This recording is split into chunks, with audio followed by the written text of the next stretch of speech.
Brace yourself for something fuel-nominal. Unleaded 88 is the clear fuel choice. It's cheaper, cleaner, and greener. And it's grown by Iowa corn farmers. Now that's totally worth the hype. So pump it up with Unleaded 88.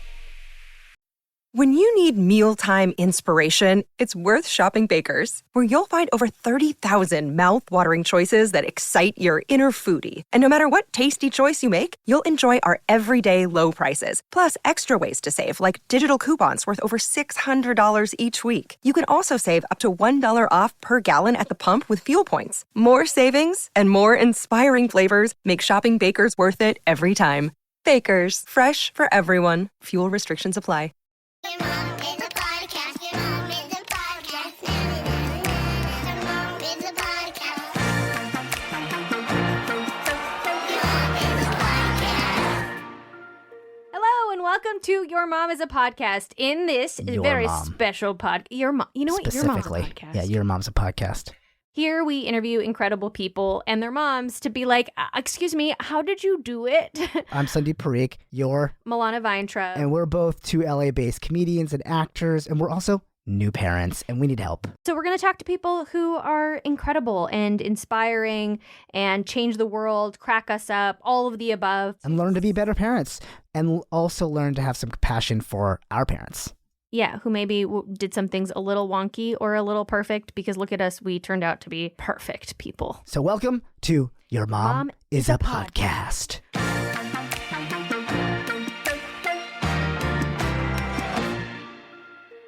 Laci Mosley is an American actress, comedian, and podcaster. She performs improv comedy at UCB Los Angeles and co-starred in the pop comedy series Florida Girls. Mosley is best known for her award-winning podcast Scam Goddess, which I was just listening to. It's so good, Laci. So funny. It focuses on historical and contemporary scams and cons. In September, she's got a book coming out inspired by the podcast. Okay, multi-hyphenate. No big thing.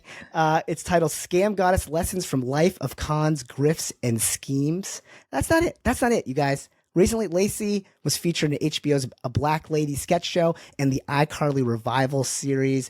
And I gotta tell you, I'm listening to Laci's. I think I have a cold. I'm fighting a cold right now, and I think Laci's podcast is like starting to cure my cold. I'm just saying, Laci's podcast might be the cure for the common cold. I'm just throwing that out there as an idea. It's so sick. It's the cure. That's what it is. Yes, Laci, welcome to the podcast. Welcome to Your Mom's Podcast. Hi, thank you so much for having me. I'm so excited to be here. And yes, listen to my podcast. Get it. I'm working with the CDC. We are going to cure Anything that ails you. Wow. anything that ails you, okay? And Wow, that's that is a cool totally partnership. not a scam. That is real. At all, okay? Yeah, Take no. your 2 doses of downloads a day, That's and right. you will be And cured. keep them doctors The away. audio cure. Laci, it's so cool to have you on, not only because I got to interview your mom, but also we met like 6 years ago doing something that was an actual scam. Yes. Wait, you We guys met on scammed a together? scam. We Is there gonna be an episode were about scammed. We were it's the only time, I mean, it's like a trauma that we bonded over, I yes. think. But yes, we were actually scammed. We were told, and jump in any time, but we were told that we were going to do a movie with our friends, Lauren Lapkus and Tig Notaro, and it was produced by the Duplass brothers. Yeah. And the Names. script was like fine. It was like, it had room for improvement, but we're like, okay, but there's a great cast. We're all comedians. We can all elevate it. And this came through our agencies. This came through our So reputable this is talent legit. agencies. Right. who heard about it from a reputable casting director who also signed on because it was a Duplass Brothers movie. Yeah, so where does this go? Milana's in my gosh. book. I'll say that. Edge of my seat. Oh, I can't wait. Ooh. Yes. Okay. I can't know wait. Marina told you. I wanted her to send you what we wrote. It's absolutely beautiful. But yes, we were told that we were going to be in a movie, honey. They flew us out. They had us on an island, honey. Like we were literally stranded. We were on Orcas Island. It's a gorgeous island where we Beautiful. did not have our own cars. You couldn't walk anywhere by yourself. Food was limited. And we had no way of getting off. And we found out that this movie we were doing was a total hack. Not only did the director take, she was the writer director, I'm using air quotes.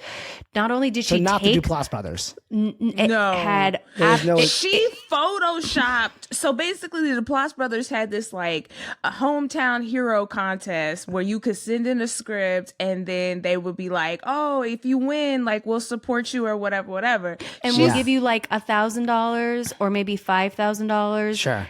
Like a little grant. Not like we'll produce it, not like we put our names on it. Right, but she didn't even win. But she had cropped together this video on Facebook in such a manner that it looks like she had won and that they were producing the movie. It was wild. I kind of applaud her bravery in this, like her willingness to I will just cheat my way to make this, and to have fooled so many people, and like to fool your here's agencies. The thing. Like this if is she wild. had talent or skill, gosh. she would have gotten away with it. Yeah. The thing that was the big red flag is that we're like, how is she in the position of power? She's incredibly underqualified. The producer should not be producing, and we haven't been fed in 8 hours. Okay. I was like, what was your hint at that? Like it was just not being taken care of at all. The scam was great because a good scammer knows how to do spectacle. It's like you're distracted. There's things, and I was the first person to get there, so I didn't really like I get picked up in this car. It was almost like a Get Out moment when I started putting the pieces together in my book, because her family owned the black car company that picked me up from the airport. I didn't even realize until I saw them loading my bags that the name on the black car was the name. I'm not going to say the name, but it wasn't something I pieced together at the time. Her name's Lincoln Town Car? Right. Sorry. Her name is a Chevrolet. Chevrolet, I believe.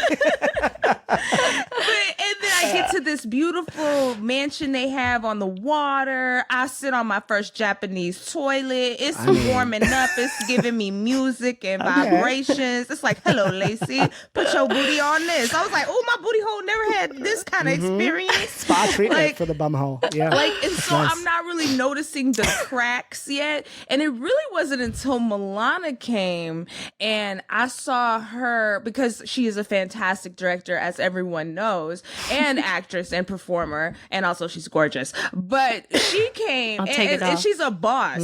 So when she came in and we started shooting stuff, and she was like, that mic pack shouldn't be visible. That should be over there. We don't need to use that baby until we need the baby in the frame. Otherwise, that's just gonna be messing up sound. When she started doing stuff that I was like, oh yeah, the director should have been doing that stuff. Man, we should be surrounded by babies. And at right one point now. she got mad at me. She was like, can you just act? And I was like, I actually am unable to act when there is a baby crying in the scene. Right. A baby that doesn't need to be visible. Yeah. Yeah. Okay, we should get into your podcast. amazing mom. We talked to Lori Bishop. Yes. After speaking to her, I was like, you have to write a book. There is so much wisdom in this woman, which makes sense why she raised such an incredible daughter who can do anything. And so you're so incredibly outspoken and funny and kind and knows authentic. her way around an island, can hike herself out of there. If I had to be trapped on an island with anybody, I would pick you. And we did. We picked each other. So we asked your mom to just tell us about herself. So how would you describe your mom? I would describe my mom as a go-getter. She's someone who will make a way out of no way. She is someone who is wise and smart, and she's very grounded in who she is as a person. My whole life, I've been kind of a punk, and she was always like, you gotta discover your inner bitch. You gotta stand up for yourself.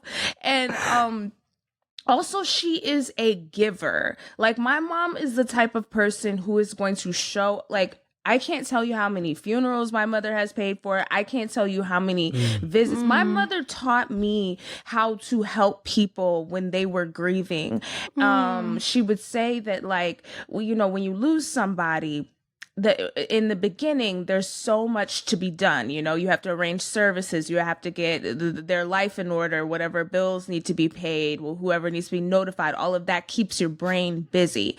And so she taught me that after like a week or 2 weeks after the services have passed or whatever, reach out to them, because that's when things get quiet and that's when everyone has moved on and thought that the big event is over, and that's really when things hit you. Like, my mom taught me how to be empathetic in a way that is so like discerning and special, and she's also just extremely smart. There's nothing she can't do. She's had 11 jobs. She had more jobs than a Jamaican, honey. She used to sing for Kirk Franklin and the Family. You know, she'd be on the radio. I mean, she was doing nails. She has a hair license, a kitchen beautician, even though she's been working as an executive in HR for forever. She's a big family person. She can cook like nobody's business. All right, let's hear how your mom described herself. Okay. So I'm Laci's mom, and have been for almost 30 some odd years. I live in Dallas. I'm married. I've been married over 20 years to my current husband, and we also have 2 daughters. We have Courtney, who's in LA, and we have Sydney, who's our youngest. We have his, mine, and ours. And Sydney's our youngest, and she's at the University of North Texas, about to graduate and then go on to the University of Texas and pursue her PsyD. So no boys, only girls. I work in human resources. I've been in human resources about 25 years, got my start in the world of work and social work. So bit of a little do-gooder that took that same chart over to the corporate world and have been doing HR for small to mid-sized companies in the Dallas area, some being global, for the last couple of decades. She's all business. I love that she was like, here's my resume. You're like, here's her soul. And she's like, here's my resume. It's hard to like gush about yourself, right? So it's you know, it's that's why we have kids. That's exactly. Right, she had to lay down the facts. All right. So, you know, this first one, we don't usually do kind of gamify like we do the rest of them, but we're going to get right into it. So one of the first things we asked her is, what's the thing you are most proud of when it comes to Laci? What do you think she said? God, I should have brought tissues over here because I feel like y'all are gonna make me cry. I don't cry on podcast. Just wipe your tears on the microphone. It's fine. Maybe that I care about people. That I deeply care about people, or maybe that I'm a hard worker. Should probably say that I work really hard. Okay, let's hear it. What I admire most about her is as pretty and as funny as she is, super smart, and she's hardworking, and she's carved a career out of the wilderness of Hollywood on her own. And much of her success has been projects that she's developed. And it's a singer who can also play an instrument and write music. When you can create your own work, when you can create your own material, one, it has that unique imprint of your truth and your authenticity, which always cuts through. She has always been one who knew what her gifts were and has been a good steward of her craft. And I am now just so impressed to be able to say I'm her fan. Watching her do the live shows and seeing how the audiences responded to her was just incredible. I forget that that's my kid up there. And have been just a big fan of her work and have had some of the best laughs watching her do what she does. So just really proud of her career so far. Wow. She did say hard worker. Absolutely. In addition. She does not care that you care about people, and you get the point because she wants me to stop caring so much. She's like, you're so nice. Perfect. So we do offer gold stars when your answers do line up, and I'm definitely giving you a gold star for that one. Yay. I love hearing that she's a fan of you. Like, that is, I cannot think of a better compliment to hear from like my parents, because they've never said that. So like that is. Like, that is so awesome, right? Like, to be like, I forget that it's my kid up there, and I'm just like so wildly entertained by their talent. I don't know. How does that make you feel? It makes me incredibly. I mean, I was my mom's oops baby. She had me at 21. I was an oops baby. Yeah. Oh, I was the others. Okay. Yep. Yeah. She had me at 21, and I don't know. I told my mom when I was 5 that I wanted to be an actor, and she put me in classes and she got me little headshots. And then I remember her sitting me down and saying that I want you to have a childhood. I want you to have a life. I deeply respected this because I don't know if I'll ever have children, but this made me feel like maybe I could. She was like, I can't give up my life for yours. I can't be sleeping in cars and running around to auditions. And also, I don't want you to be exposed to an adult lifestyle as a child. I want you to be a kid. But as long as your grades are good, I'll let you take whatever acting classes you want and pursue it. And I always did. And so when she says I'm a steward of my craft, like, I know that she means that, like, I took that seriously. I was like, okay, well, if I can't go to Hollywood right now and, probably end up in a documentary, I can at least work on it every single day. But it makes me extremely proud that she's proud of me, because I always wanted to, I don't know, I always had this weird thing where I wanted to feel like I was worth it. Like, my mom was 21, and when I reached that age, I thought about having a child, and I was like, "Oh my God, the baby would die!" Like, I can't. I know, it's crazy to think about. One of the parenting tips that I am picking up from this is that your mom said, which could appear to be like kind of brutal, but is actually an incredible thing. She said, I can't sacrifice my life for yours. Like, I'm not going to be sleeping in cars. Because I think so much of parenting can be like martyrdom. It's like, I'm going to do everything for you. I'm going to sacrifice for you. And actually, like, what does that do to the parent in terms of how good of a parent they can be, or how good of a partner they could be, or how sane they are? And she put the mask on. She put the mask on first. There's of course she put the mask on first. What an incredible thing to do, but also what an incredible lesson to teach you to say, like, it is important for you to prioritize. This is the model of how you should be prioritizing yourself. Yes, it's like she would be like, you were born into my life, not vice versa. And I know that, like, sometimes people can hear that, and it, like you said, Milana, it can sound severe, but to me it sounded like I have autonomy over my own life, and I don't need, and I respected her so deeply for that, especially as I grew older, because I was like, my mom has a full life and she's constantly surprising me. She's constantly learning new things, doing new things, having new adventures. And that is what I admire. Like, it's like everyone's afraid to grow old, but nobody wants to die. So, like, the blessing is aging, right? And so to age and not get stuck, and to constantly be learning. And, like, when I get on the phone with her, she's got some new story or some new experience. Like, it just makes me so proud that she's my mother. I got very lucky. And people don't talk about the privilege of parents, you know? That we talk about money, or we talk about Nepo babies and stuff, but people don't talk about the privilege of having a good parent who cares about you and instills things in you that builds you and gives you the tools to survive. So we asked your mom, what is the earliest moment you remember being proud of Laci? Like, what is an event or a thing that you did when you were young where she was like, oh? There was this play that I did. It was a competition play in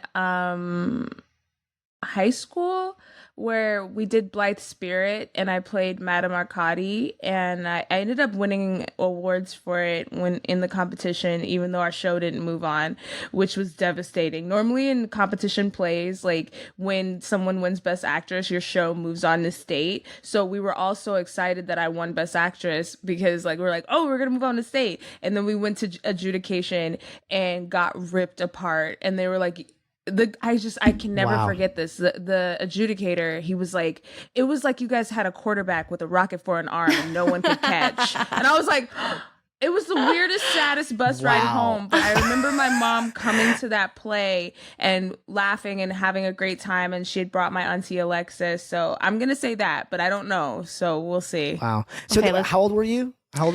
At that time, I was probably 13. Okay, let's hear what your mom said. What was the earliest moment that she remembers being proud of you? She was in a high school play, and my best friend Alexis and I went to see her perform. Alexis has been right there with me, watching her performances since she was doing the Christmas play at church. She was playing a character actor in a high school play, and the actor called for a Jamaican accent.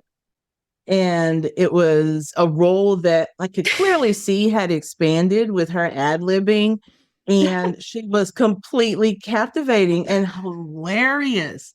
And it was the first time I found myself forgetting that she was my child. Because when you watch your child, you're a bit nervous and you're wanting to make sure they just hit the lines and do everything right. I simply became a fan that day. She was hilarious. She stole the show. And I saw that a star was born that day. Oh my God. Wow. So points. So I guess you get a gold star for that. Definitely get a gold star for that. And then we get gold stars because she cried. We get extra gold stars if I'm crying. I did not talk to my mom about this interview. I did not talk to her about No, we're not claiming that you're. We're being scammed. I can tell. I knew it. I can No, tell. I did not know. Oh my God. That's amazing. Wow. Okay. All right. So you were 2 for 2 so far. Pretty incredible. We did ask your mom about her parenting philosophy around separating. How old were you when your parents separated? So my biological parents were never together. Never together. No. I was an oops baby in college. Fun. My mom was running track. My dad was a football player. My mom said she had one too many hurricanes, and then I came.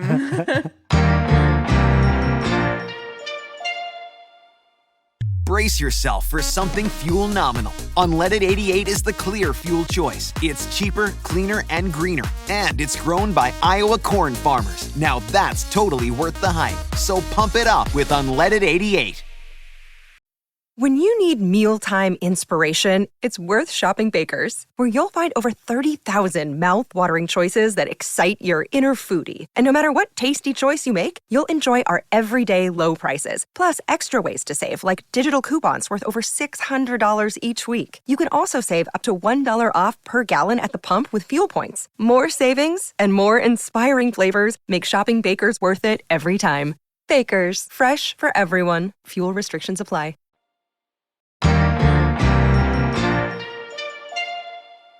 Did she ever talk to you about breakups or coming back togethers or like? So there was another separation. My mom was married briefly to another person. I'll just call him Mr. Tim. I remember her saying with my biological father that one of my great aunts had told her, like, he's gonna come back, like he's gonna try to come back into your life, but like, you know, you have to be strong enough to move on and know that like this isn't for you. And then one thing my mom always told me about dating, which I really didn't realize until this age, and I don't date a lot, I've been single for over 10 years. Don't tell people what you want, because they'll be that just long enough to get what they want from you. So listen and assess. And it's like anytime you're dating someone or even just like starting a new friendship, it's you assessing what they can offer to you and you also offering what you have to offer, but like not overextending yourself before you know what their intentions are. So that's, I don't know if I'm in the ballpark, but let's see what she said. I knew that my job was to ensure that she ended up where she needed to go, because I knew from age 2, when she leapt out of my arms and ran up into the pulpit with the pastor for the first time singing, I knew that this was something that as a mother, I was going to have to be diligent about guiding. And it was bigger than me. And I'll never forget her first Christmas. I was a single mom working and wanted to make sure her Christmas was special. Her first Christmas, I spent $18.36 at the dollar store buying her toys. I'll never forget her ripping into those toys as if it was the best Christmas ever. And I felt so much guilt and disappointment because I wasn't able to go out and spend like some of my friends who were working jobs already. And just seeing how excited she was with what I had to offer, knowing, and I felt like she must know that in my heart, this is everything I have. And she's always been that kind of kid. We're all crying. This question doesn't. This might be a technical Yeah, I issue was on like, our what part. is that? Yeah, there's no stars because I can't even formulate a sentence. Well, I will say that I knew my mom was a single mom. I always had nannies growing up, though. My mom might have been helping people get their green cards. I'm not even joking. Like, my first nanny, her name was Lorena. Her name was Reina, actually, which means queen in Spanish. And she taught me Spanish and I taught her English. And I remember like each Christmas, like I was like such a weird kid. I would always ask my mom to play My Hands by Jewel. Like, my hands are small, I know, but they're not yours. And like it, which is like such a morose song to want to open presents to. But That was the soundtrack to Christmas. Amazing. but yeah, it wasn't like all I want for Christmas is you or whatever.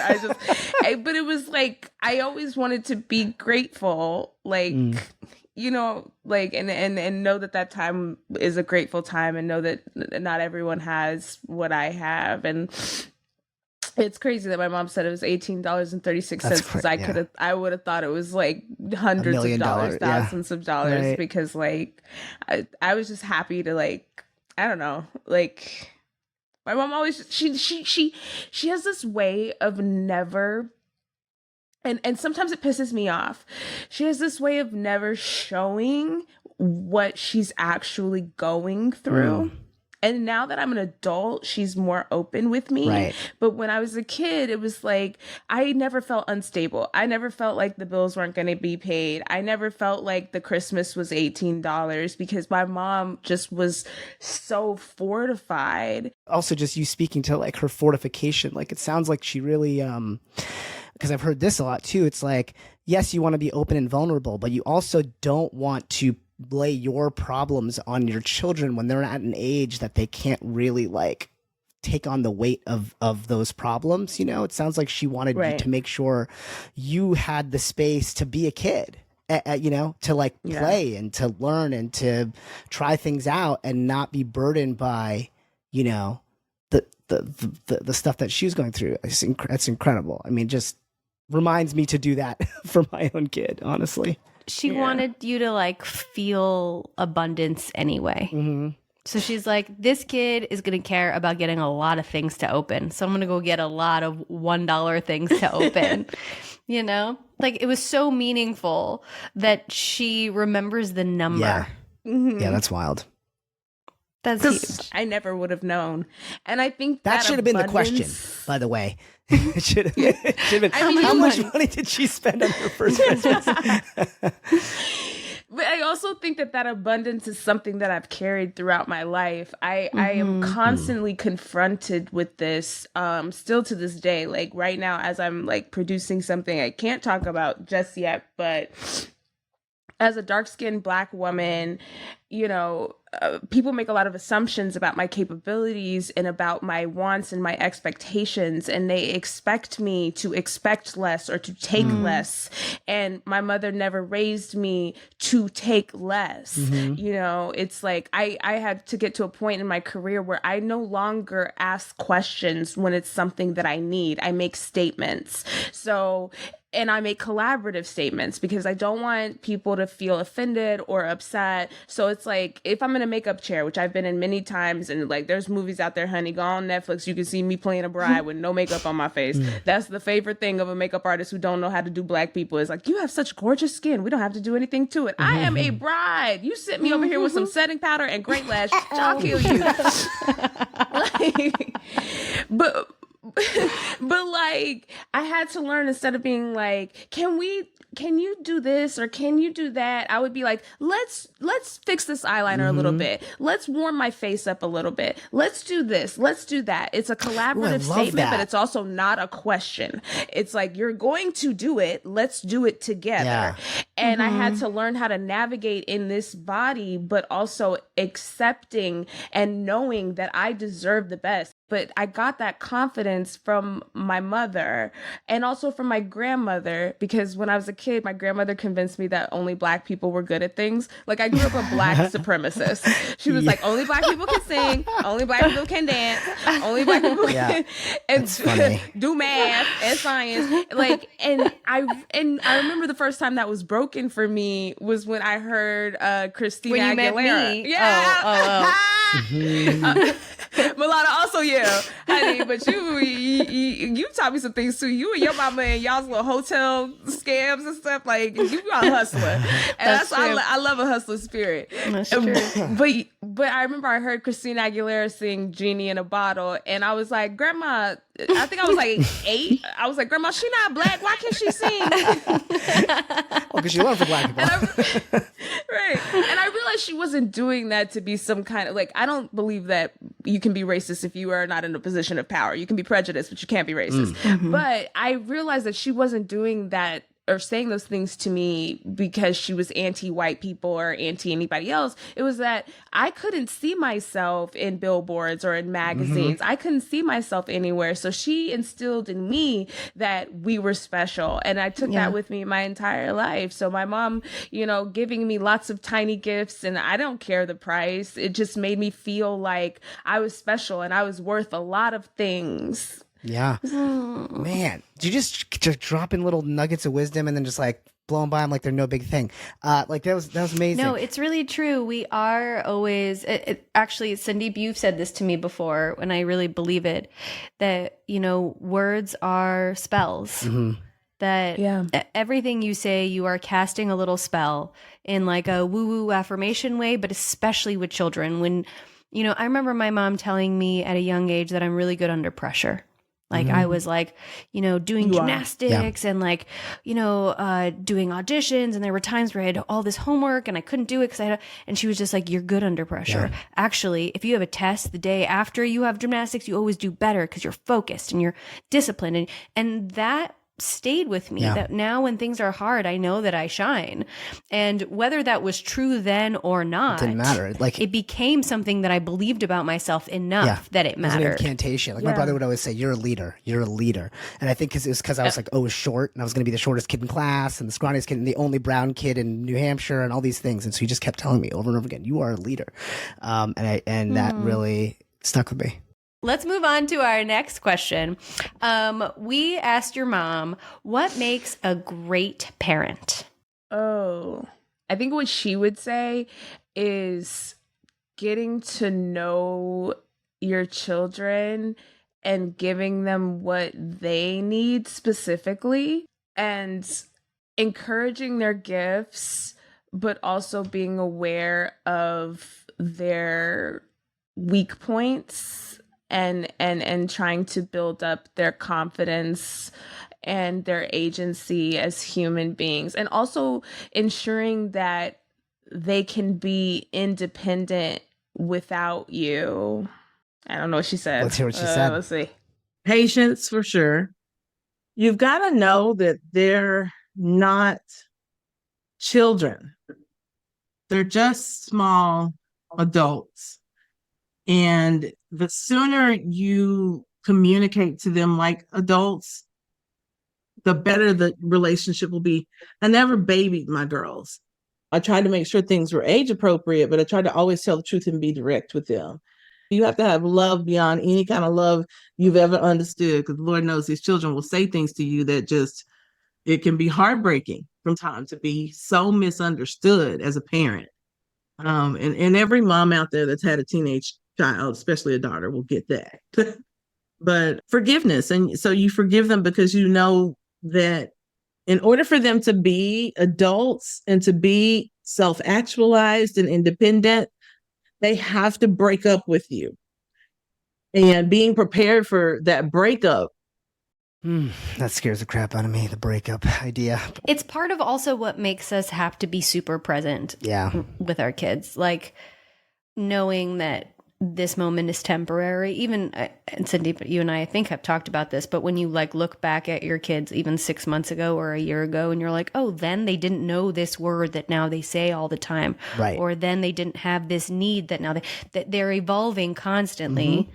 It makes you be like, this moment is precious because it only exists right now, and it's almost going like you have to grieve it very quickly after it happens, and in the way that like, and this sounds way more morbid than it is, but like the 6-month-old doesn't exist. He's gone. She's gone. They're gone. Now I have this fill in the blank year old. So knowing that like there's going to be a moment where you're going to break up with your kid because for their own good almost makes you soak in all the yummy moments that you have right now, and even the painful moments. If you can be aware of them, like, yes. If you can take the moment to be aware, I think that's the challenge, right? Like, man, I love how she talks about patience right at the top, and like just the whole idea, right, that they're in a developmental phase, that they're developing into these adults and treating them that way, and understand like you are the adult, so you have to have the the wisdom mindset and figure out that all the ways in which kids piss you off or upset you or frustrate you are all triggers of your own that you got to like contend with. Like that's the wrestling you got to do with the self. It sounds that's the wisdom that I'm getting from your mom, Laci. I don't know if that resonates with you, but it does. But it immediately took me back to the exact time that, because obviously you guys had the interview with my mom probably like a month ago or a little while ago. I actually have been tethered to my mother well, like past 30. I'm 32. And I broke up with my mom in that way fairly recently, and it was a very tough time for us because there got to a point in LA recently where like the workload has really been taking me down, and mentally I just wasn't in a great place, and she wanted to fly here and like take care of me, and like, and I was like, I have to, this is the thing that I have to do on my own. I have to become an adult. And it was a very difficult time for us because at one point I did say, I was like, I am your child, but I am not a child. And that was a tough time for us because my mom's used to just getting what she wants. And like, if she says jump, I'm like, what bar am I clearing? And so her saying that, like, I know that it does have this like broader meaning, but the timing of it, I know is actually because we kind of like I'm an adult now. Like until maybe 6 months ago, there were still bank accounts that she set up for me when I was 16 that were connected. Like where there's like one account where she could see how much money is in it. Like, not that she would do anything with it or anything like that. It was just like I realized I was still so tethered to my parents, and it was time for me to be a real adult, which was scary and really hard for me. So her saying that, now I'm like, oh my God, I have to call her after this. Well, actually, we asked her. Yeah, we asked her, when did you feel Laci's breakup with you? I feel like you've kind of answered, but I don't know if you want to adjust or hear it. Okay. I think I felt it twice. I think I felt it in her second year of college, when not every decision needed mom to be involved. And I think I felt it about 3 years ago. Yeah. When she really was asserting her independence in some ways that just told me this is her saying, this is who I am, and this is the new role we're going to have as mother and daughter. So, big old buzzer sound on that one. It does sound also like, I think as the parent, I would imagine you have to be prepared to let your kid go multiple times. Even you just moving out of the house, moving out of the state. Those are all her like tiny wedges away. And it also makes sense that as the kid, you're like, you're still tethered.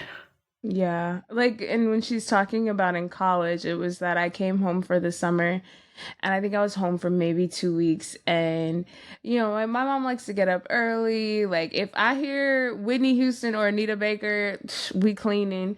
Like, she wanted me at breakfast in the morning. And I know it was all love, like, but I was tired. I wanted to sleep. Like, at the time, I didn't know I was dealing with fibroids that last year I ended up having a C-section for.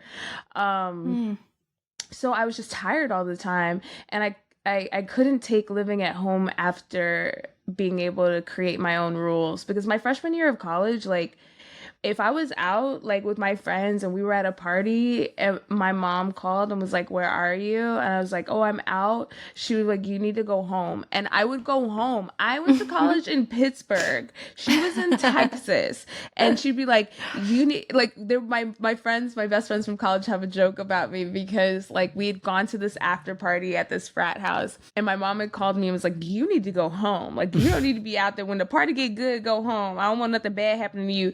And I was like, "Okay, we have to go home." So I called the college shuttle and I was like, "Y'all, it's time to go home. We have to leave.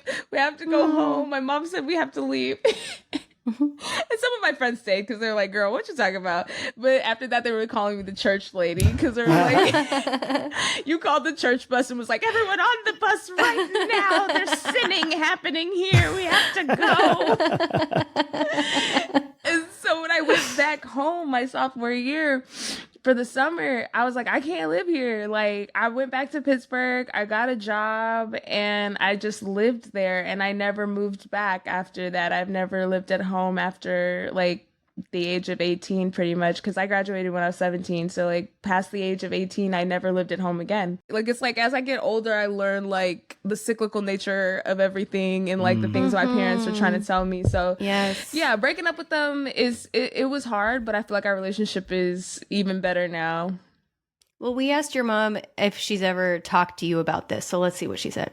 No, we've not. We've not talked about it like this. And I hope that when she's listening to this, it helps her to maybe understand me better. And I hope it opens up more of a dialogue, because I see parts of our relationship and that mirror parts of relationships with my mom. And I had so much reverence for my mom that there were just questions that I never really asked her. And I realize now, knowing who she is as an adult woman, I probably could have shared a bit more of that with her. Yeah. And I have started to ask the questions. My mom lived a wild ass life, and every now and then she'll tell me something. I'm like, "What?" So we're getting there. And this podcast, honestly, like, thank you, Milana. Thank you, Sandy. Like, this is very healing. Like, I'm gonna call my mother and have the best conversation. Like, yay. wow.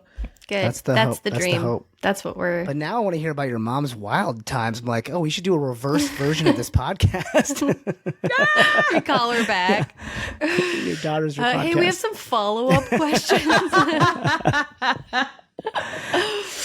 Okay.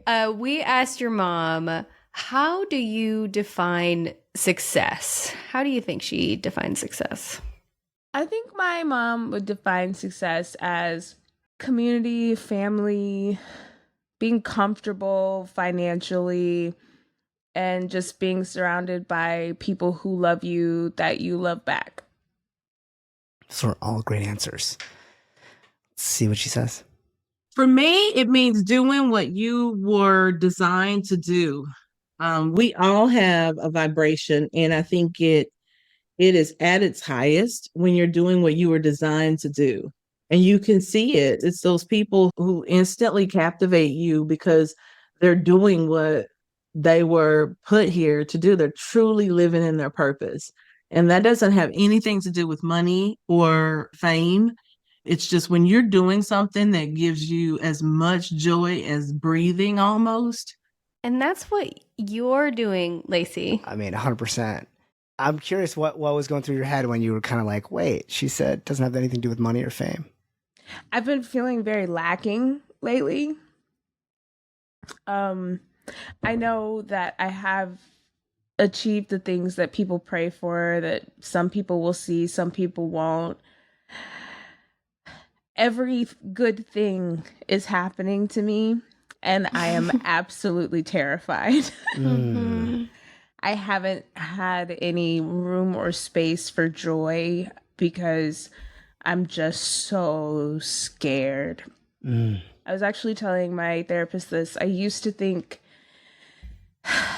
that this is what I wanted, and now I'm not exactly so sure because each time I reach a summit, for some reason, there's something in me that looks up and is like, there's another peak. And I just start climbing again. And I'm not reveling in anything that I've done. I almost have trained myself that if you stop and like enjoy it, then it'll pass you by. And I feel like that probably comes from seeing people get success or have something happen in their career that's really great and they really enjoy it and they're not preparing for the next move, and then it's over. And so it's like, if I want to keep going, I have to keep and I feel like this is late stage capitalism. I feel like this is the squeeze that's happening to all of us, where it's like, oh, you can make that, make more. Oh, you can work that hard, work harder. Like in the past 3 weeks, I've been stepped on by a horse. Okay. Like, because I had to ride this horse Trixie that Okay, so not a metaphor. Got it. Yep. Yeah, This is real. literally stepped on by a horse. Like, I'm relearning rollerblading. I'm driving sports cars I've never been in that no one teaches me how to drive. I'm just having to figure it out. Like, I've been almost hit by cars. Yeah, by work. It's like, but No, this is just her Uber delivery Yeah, I was job. gonna say. right now, my radical focus has been on be where you are and just be there. And I'm teaching everyone that I work with, hey, you cannot inundate me with emails and texts and messages and all this stuff. Like, I have 50 other people doing the exact same thing you're doing. This is how I work best. Make a list of what you need from me. Give me a call. I literally was on a phone call yesterday. Like, they need my measurements. I pull out my tape. I'm measuring my bust, my legs, my inseams, everything. But like, that's how I can work best. Is like, don't inundate me, because like my brain just doesn't even have the room. Yeah. Yeah. And we're sorry for all of our texts. No, I love We just really needed to know your measurements for this podcast. We asked your mom, what is something you've never asked Laci but have always wanted to? I don't know. I have no idea. Damn, I can't even give you a guess, bro. Like, I don't know. Am I really gay? Okay, great.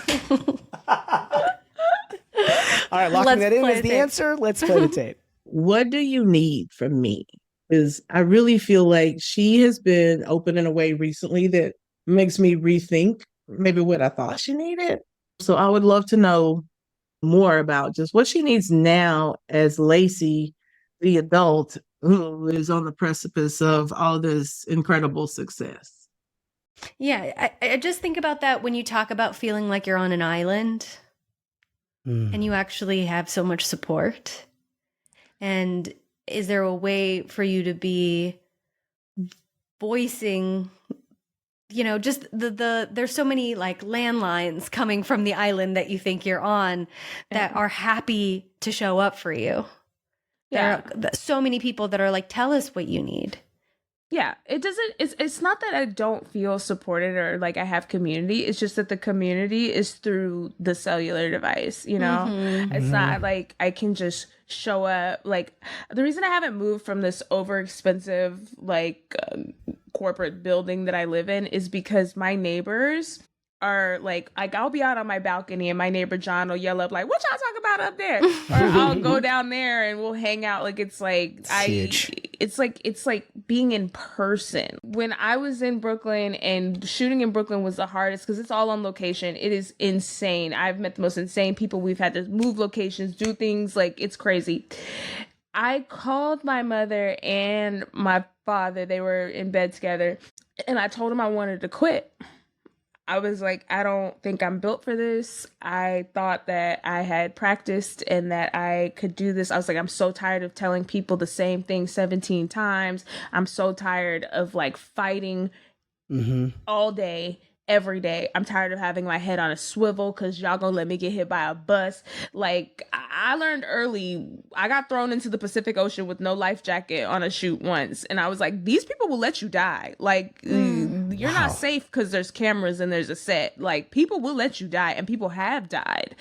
Like, at one point, they were setting up a camera for an OTF on a train track, and I was like, Sarah Jones, why would you ever set up a camera? We put her on our slates.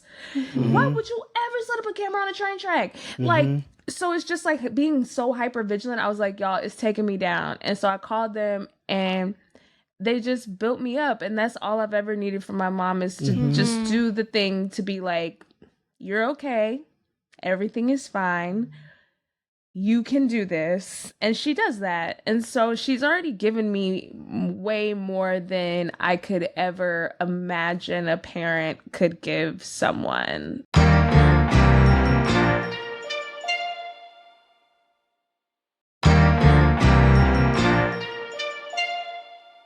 Okay, lightning round. I will not go on any more random tangents. No more tangents. Fast I answers. I got Fast you. answers. Well, and then you just get to build up some points here. This is what this is all about. Is winning. Is winning the podcast. I love to win. As we're talking about the hierarchy and success capitalism, and it's yeah. not about that. Okay. So make sure to just be present with every question, and that's how you really win. Laci, what's the best trait that you got from your mom? Best trait I got from my mom is resourcefulness. I can figure anything out. What'd she say? Her sense of humor. She want to be funny so bad. All right. What's the worst trait? Angry. Anger. Probably impatience. About the They go same. hand in hand. Impatience. I am very impatient. I think that's where the anger is coming from. I'm going to give you one of the 2 gold stars. you That's get what I for meant that. by anger. She's not like ragey. It's like, we'd be like, give me what I want now. Yeah. Yes, that All right, makes then I'm going sense. to give you 2 gold stars. Okay, great. What's your favorite show? My favorite show? Law and Order SVU. She loved SpongeBob. I do love SpongeBob. All right. Who is the first person she'll thank in her Oscar speech? Who's the first person you'll thank in your Oscar speech? Her. Me. No doubt. What is your primary love language? Quality time. I think acts of kindness. Mm. You know what? It might be, though. Now hearing like how busy you are, you're like, just do things for me. All right, what- My Service might love be- language? Your love language. Your love language, yes. Oh, yeah, acts of kindness. Okay, we'll give you the Okay. points. Yeah, okay. I'll just, honor system. What is your pet peeve? Waiting. Gaslighting. Maybe beyond a pet peeve, but all right. Next. That's a very justified pet peeve. yeah. Yeah. That For was sure. a dig. I know what she means. Okay. This podcast actually tears you apart. What's the best present that you got for your mom? Casper mattress. It was this little ashtray she made for me when she was in grade school. It's this little blue ashtray. I didn't smoke. I don't know why she made me an ashtray. It's one of these things I kept forever. That was for my grandma. She did not keep it. Oh man. My mom literally, like, I would make finger paintings. You know all that little you make in school with Yep. the popsicle sticks and stuff? My mom would be like, oh my God, this is so beautiful. And then she would pop the trash can lid and throw it away. I mean, I front of don't me. blame her. My It's son is junk. making art now, and I'm like, you don't care. It's Oh, junk. I don't can't need it. do it. But then I she can't do did that. throw it away in front of me though. Oh, okay. Maybe that's a little Petty. too harsh. Yeah. All right. What was your favorite food growing up? Oh, macaroni and cheese? Oh, mac and cheese. Yeah. Bam! What are 3 adjectives that your mom would use to describe you? Smart, talented, hardworking. Smart, funny, generous. Okay, we'll take We'll one. give you one. Yep. What's your biggest fear? Death. Failure. One and the same for me. Wait, what did she say? Failure. Failure. Oh, yeah. Yeah. Ooh, yeah. That's it. They're both pretty scary. She's right. She's right. And what was your pet name growing up? I think it was just Lace. Okay. Boo Bear. That's Sydney. That's my sister's name. We still call her Boo Bear. I was never maybe- Boo Bear. Maybe it transferred. I don't know. She's Okay. confusing us. I was never Boo Bear. Sydney's always been Boo Bear. She's Yeah. still Boo Bear. We still call her Boo Bear, and she's 20. At the end of the interview, she did say, "Wait, is this about Lacey or Sydney?" Yeah, at the end of the interview, she was very confused why we called her at all. Well, this right. has been a joy. I mean, any big takeaways? What are you feeling after this window into your mom? I feel really energized. This was a nice trip home, and also through my life. And also thank you so much, both of you, Son and Milana, for giving me some gratitude. I feel like I can tackle the rest of the day with new eyes and Let's hopefully go. the rest of the shoot. So Yes, yeah. let's go. All right, you tallied 11 gold stars, which is amazing, and it is entirely meaningless. But I think more importantly, your open heart and your vulnerability was incredible. So thank you. I also feel particularly grateful for having a person on the show that doesn't have kids, because in a way you're like more tapped into what it is to be a kid. Like when you have a kid, you're immediately, when somebody tells you a story about a mom and a kid or a dad and a kid, once you have a child, you immediately relate to the parent. And there's something like, I feel like I've learned so much about how I want my child to feel more so than how I want to parent Yeah. through this conversation with you, because you are so your mother's daughter. Yeah, I'm very much my mother's daughter. But also, I don't have kids, but like through work and through working with younger talent that I've kind of like my makeup artist. And a younger sister, right? I have a lot younger. and I was parentified. So my younger sister was my child. I had to break that relationship this year as well, because she was my baby. Like I changed her diapers. We had nurses or like nannies, but like I changed her diapers. I took her for walks. Like when she was colicky, like I was there. I did her hair. Like that was my baby. Yes, you are very maternal. You do take care of the people around you. But I do also kind of feel like I want to have a baby. Oh. Okay. Okay, let's talk about it. I'm 32. I feel like I gotta do it right now. That's not true. That you don't have to do it right now. That part is not true. But I'm gonna call you all. afterwards. Yeah. Yes, please. It's a different podcast. Thank you.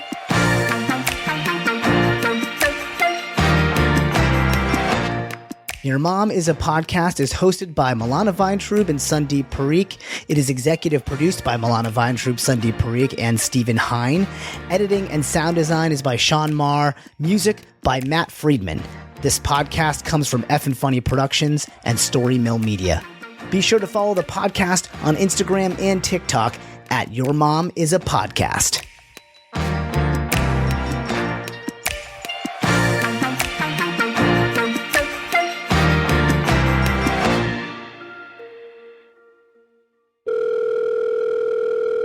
What's up, lady? Hey, Mom. Hey.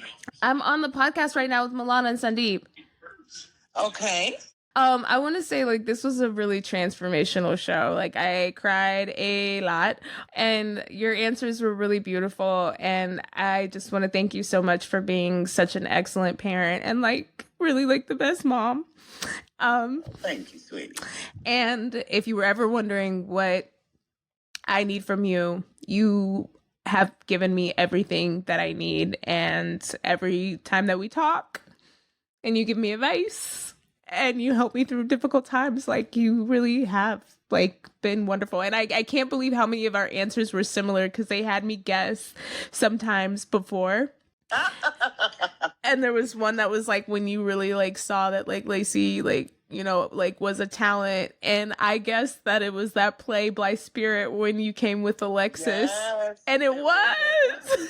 Yeah, it was that play. That's when we knew. We looked at each other, and without words, we knew. Yeah.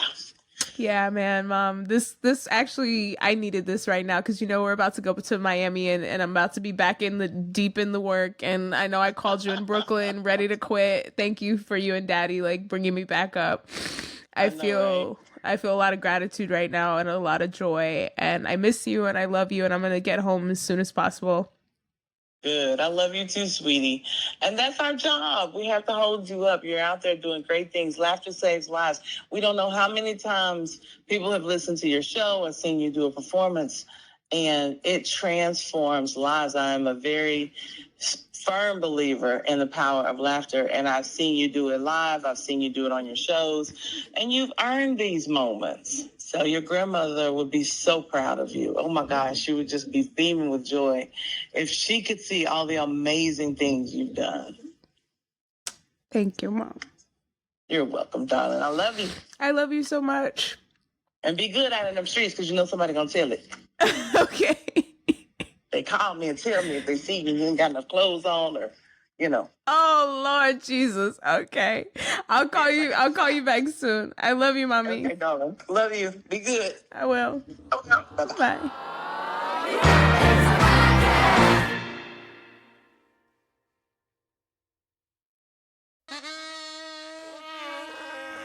That's the sound of your current hype level at the gas pump.